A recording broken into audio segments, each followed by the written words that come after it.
10 horas 21 minutos, nesta segunda-feira, dia 17 de maio de 2021, a gente vai entrevistar um dos nossos representantes na CPI da pandemia, CPI da Covid, ou como está sendo chamada aí, a CPI que está investigando as atuações do governo federal durante esse período de pandemia. Vamos conversar com o senador Eduardo Girão, a quem eu dou as minhas boas-vindas e desde já agradeço a participação, senador. Carlinha, paz e bem, espero que esteja tudo em ordem com você, o Alexandre Medeiros, professor Olavo Colares e todos os ouvintes do programa Pan News em Revista. Junto comigo aqui, Alexandre, professor Olavo Colares, mas como eu sou a mulher, né?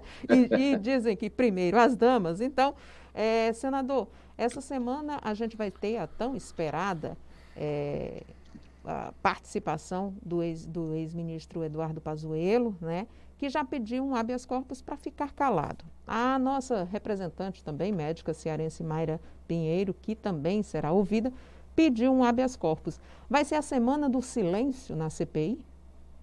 Pois é, Carlinha, essas informações não estão batendo, né? Por exemplo, a questão do Pazuello, ele não pediu para ficar calado. A informação que nós temos aqui é que ele vai responder tudo, mas não vai atender aos abusos que têm se visto nessa comissão por um relatório que, para mim, já está pronto, do relator Renan Calheiros, né, que tem um filho que é governador, e como você falou na abertura do programa, essa CPI só está investigando o governo federal, que tem que ser investigado. Eu assino tudo que tiver para investigar o governo federal. Agora, não está olhando para estados e municípios que receberam bilhões, vou repetir, centenas de bilhões de reais e que faz parte da CPI, é um requerimento meu, e que não está sendo visto, está sendo completamente ignorado, ou seja, estão protegendo aí governadores e prefeitos que tiveram em seus estados operações, inclusive da Polícia Federal, que não estão querendo deixar chamar. As investigações em estados e municípios não deveriam ser feitas por assembleias e câmaras municipais?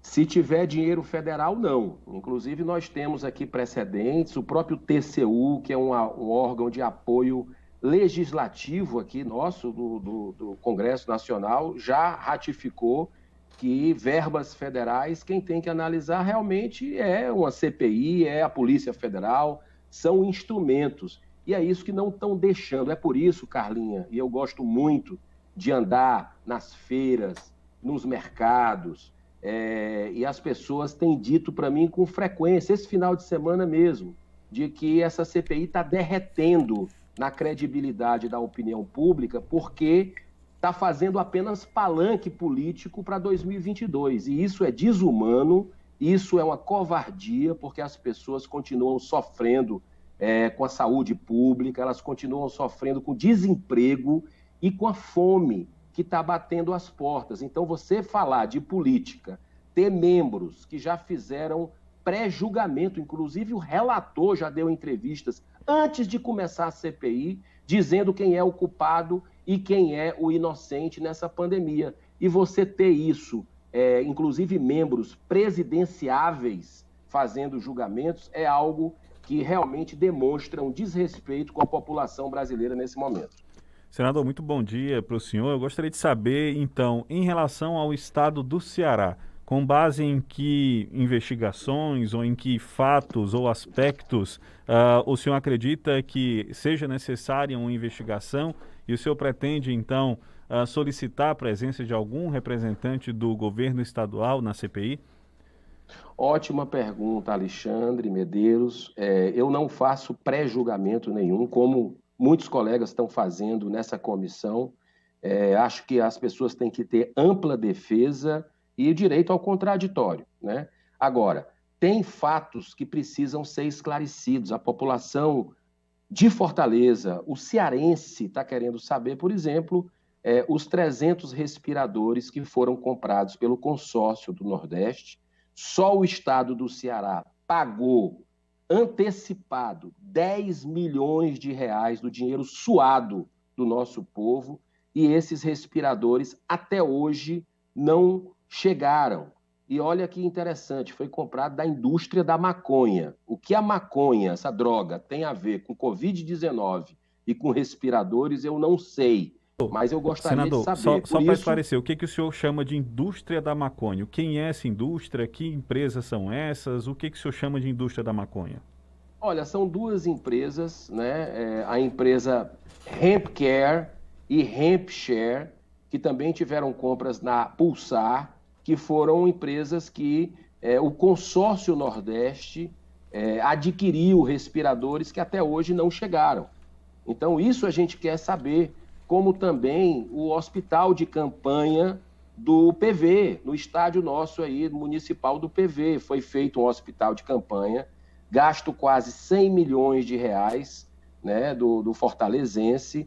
Esse hospital começou a chover, mas não foi água, não. Começou a chover denúncias de Ministério Público, de vários órgãos, e da noite para o dia, na calada da noite, o hospital de campanha foi desmanchado, né? Enquanto todos sabíamos que viria a segunda onda. Então, quando o povo de Fortaleza quis ser atendido num leito de UTI, não tinha mais um hospital. Então, nós precisamos dar uma resposta para essas pessoas, ouvir o secretário de saúde, ouvir o ex-prefeito, né, para que a gente possa ter realmente indícios, né, vamos dizer assim, buscar, indícios já existem, né, buscar realmente responsabilidades com relação a isso. O mais importante é que a gente possa fazer um trabalho imparcial, né, que a gente possa ter independência, fazer um trabalho com justiça. E isso aqui no Senado Federal, infelizmente, não está acontecendo. Nós estamos entrando na terceira semana de oitivas e só focam na União. E a gente precisa olhar estados e municípios. Você tem uma ideia, Alexandre? Até a Polícia Federal, que eu quis trazer, inclusive o meu requerimento, assinado por 45 senadores, a maioria do Senado, para que se investigue União, estados e municípios, que está sendo ignorado até agora.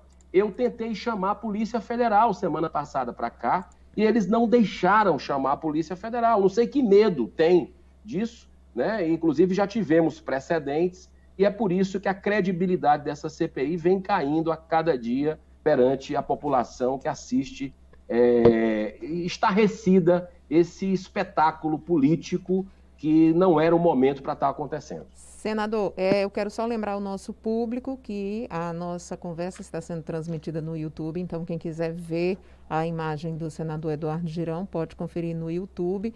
Quero informar também que a promotora Lindora Araújo é responsável por conduzir investigações relacionadas aos desvios de recursos públicos nos estados. E agora a gente vai para a pergunta do professor Olavo Colares, que sempre participa aqui às segundas-feiras no nosso quadro Opinião. Bom dia, professor. Bom dia, Carla. Bom dia a todos os ouvintes. Bom dia, senador Girão.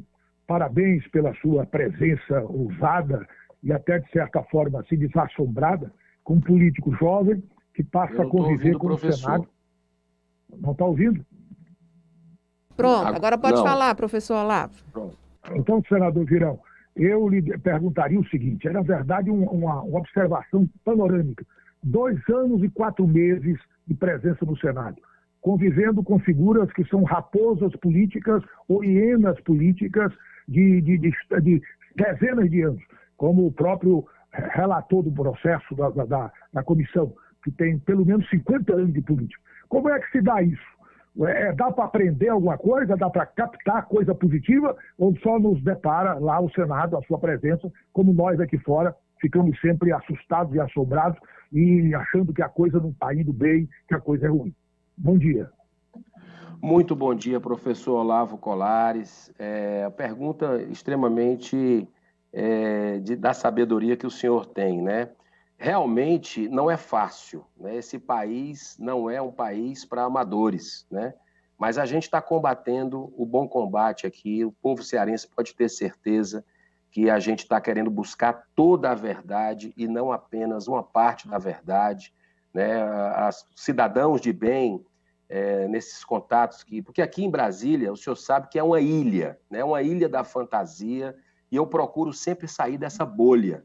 e andar, né, quando estou em Fortaleza, quando estou aqui em Brasília, conversar com as pessoas nas ruas e ver o que é que elas estão pensando de tudo isso.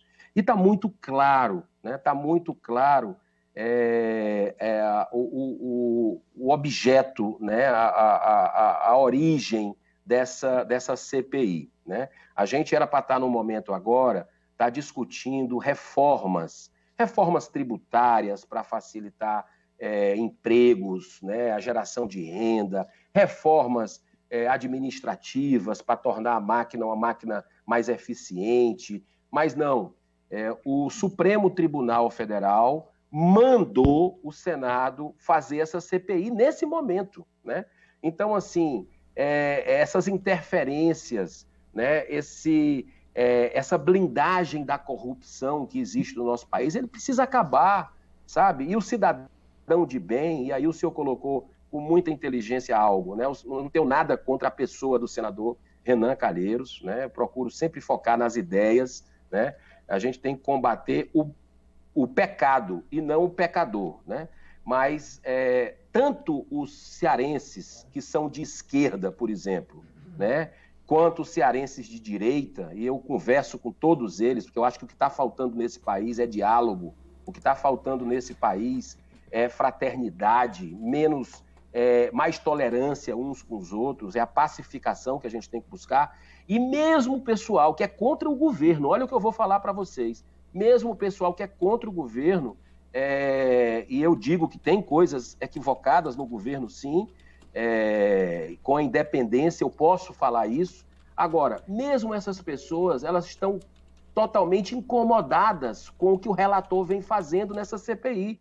Se você pegar o tratamento que se deu ao Mandetta, ao ex-ministro Mandetta, e o tratamento que se deu aos outros depoentes, por exemplo, é algo assintoso, uma diferença abissal. Com o Mandetta, parecia um jogo, como a gente diz no jargão do futebol aí, um jogo ensaiado, uma jogada ensaiada. Com os outros, foi algo assim, de uma intimidação, de uma agressividade, a indução nas respostas. Quando a resposta não era a que o relator queria ouvir, Renan Calheiros, ele simplesmente cortava as pessoas, quando muitas das vezes ele dizia algo que o depoente acabou de desmentir. Então é um jogo de narrativas, né? É uma guerra que a gente está vivendo aqui nessa CPI, num momento errado, né? Uma guerra porque era um momento de união, né? Você vê outros países aí, governadores, prefeitos, presidente da República, todo mundo junto, buscando soluções. Um aqui é um querendo sabotar o outro. É uma coisa irracional essa cegueira política que a gente vive. Mas eu acredito no bom senso. Estamos aqui tentando colocar luz nessa CPI, buscar todos os fatos que se envolvem nos requerimentos dessa CPI, mas fica muito claro que o objetivo é comer o fígado de poucos, né, por questões políticas, e soltar pizza, distribuir pizza para muitos que são os gestores municipais e estaduais que receberam bilhões. Porque uma coisa eu posso dizer para vocês, dinheiro não faltou aqui de Brasília para todos os estados e municípios da federação. Senador, a gente tem aqui um questionamento do Igor Silveira para o senhor agora. Olá, bom dia, senador, bem-vindo mais uma vez. Bom, sobre a CPI do orçamento secreto, né, que o senhor assinou esse requerimento para essa CPI que pretende apurar aí um suposto desvio de 3 bilhões de reais do governo para deputados em troca de apoio no Congresso. Na sua opinião, estamos ainda vivendo o chamado toma lá da cá? Como é que o senhor pretende, então, apurar esse processo da CPI junto lá com seus colegas parlamentares? Estamos sim, Igor, isso é fato. Fui um dos primeiros senadores a assinar essa CPI do orçamento secreto, porque acredito que o Brasil já deveria ter virado essa página da barganha política, do toma lá da cá, né? Desse jogo de interesses que diminui as ideias, né? Porque, inclusive, logo quando eu cheguei aqui, em 2019, eu, junto com outros senadores que também chegaram, a gente foi buscar que fizemos um manifesto que foi lido no plenário, dizendo que essas emendas elas tinham que ser transparentes, tinha que ser publicado no Diário Oficial da Imprensa, entregar para a mídia toda saber, sabe? Porque eu acredito que seja governista, ou seja oposição, ou seja independente, se vai ter emenda para se aplicar no Estado, que todo mundo tenha de forma igualitária, né?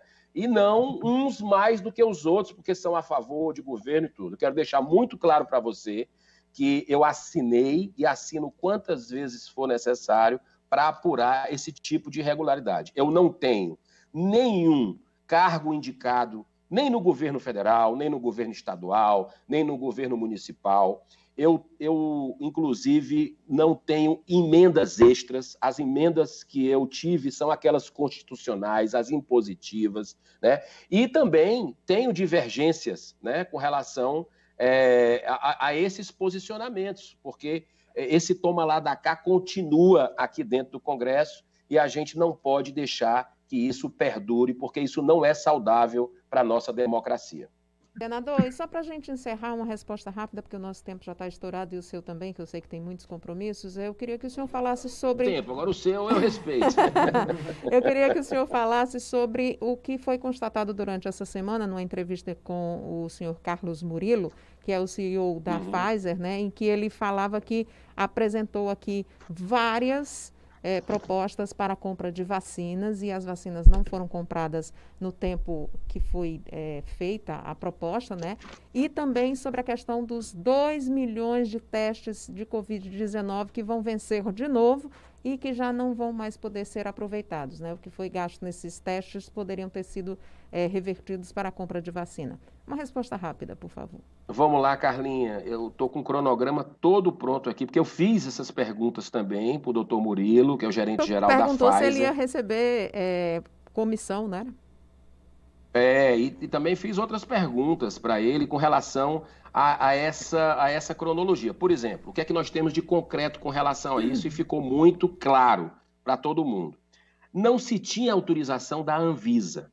A Anvisa, a Agência de Vigilância Sanitária, é um órgão técnico e que ficou comprovado a seriedade dele durante essa CPI, né?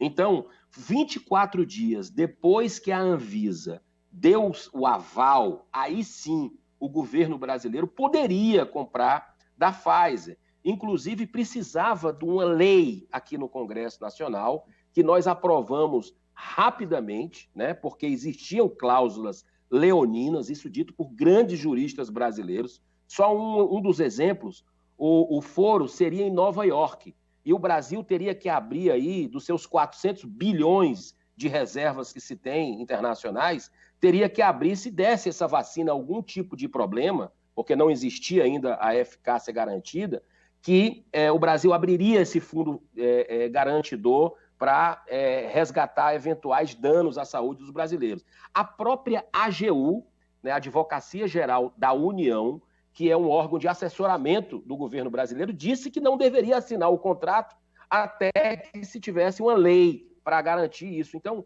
eu acredito que, como depois de 9 dias da aprovação da lei, já foi firmado o contrato e comprado as vacinas, ficou evidenciado que não houve, pelo menos nesse ponto, negligência nenhuma do governo brasileiro na compra das vacinas.